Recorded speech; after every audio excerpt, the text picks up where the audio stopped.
Welcome back to you. Today is Monday. Hope you had a wonderful weekend with the family. Topic for today, I got to start you off with a little something. A recent high school basketball game score, 100-0. Maybe you heard about the game. Covenant School girls versus Dallas Academy. Yeah, 100-0 was the score at the end of the game. You know, what are you thinking? What are you thinking as a coach of that team running up the score like that? That's a whole separate discussion that I get passionate about as a former coach, but I'm not going to go there because this is about parents. Parents of that team. What are you thinking? What are you thinking? Letting your kids sit down on the bench or participate. At what point in the game do you say this is enough and this is no longer acceptable for us as a family to have my child down there participating? At what point? Well, I didn't read anything about any parents pulling their kids out of the game, so I guess it's acceptable. I mean, that's the assumption, right? I don't know. Probably wasn't acceptable. I'm hoping. But my feeling is that parents in that situation and a ton of others get into it without really knowing where the line is. They haven't had that discussion, which is what I'm going to challenge you to do. Sit down. This is not one to bring the kids into, but definitely one to let them be aware of afterwards, after you've kind of said, hey, we draw the line here. Coach is not going to scream at our kid during the game, right? Coach is not going to single them out after the game and ridicule them in front of the group. Not acceptable. Coach is not going to stand on the sidelines after the game kicking soccer balls or throwing bats or, causing a scene. Coach is not going to swear at the referee.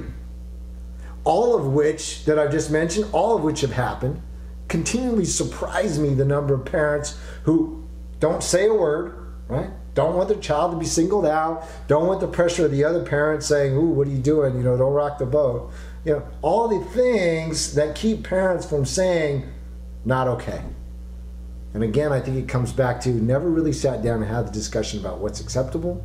And nobody else is saying anything about it, so it must be okay. I guess it's just the way it is. Come on.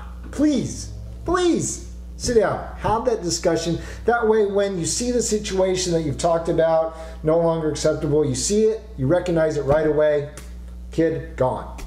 Right? Nobody is going to stand out there and yell at my child in a way that is ridiculing. Sure, you're going to get excited as a coach, right? You're going to be yelling at, I need the kids to go over here. But there's a big difference in my mind between the yelling coach who's doing it in motivation and they're not doing it to single out, they're doing it because they're out of excitement, and the coach who's screaming at the kid constantly, right? Putting them on the spot and just see the kid kind of shrinking. Huge difference in my mind. You have to make that choice for yourself, all right? But from this end, no way. Not acceptable. Because the long term for this is your child sees this as completely acceptable behavior, right? And then they're willing to let other people treat them that way. The boss who yells at them, singles them out, I guess this is just the way it is. It's always happened this way, right? The people in relationships treating them badly, I guess this is just the way it's supposed to be. So think long term, right? That's why I challenge you to have the discussion now. All right, enough. Don't want to dwell. I've done it enough. Couple minutes here. Hey, have a wonderful rest of your Monday. We'll see you back for a full week of shows. Take care.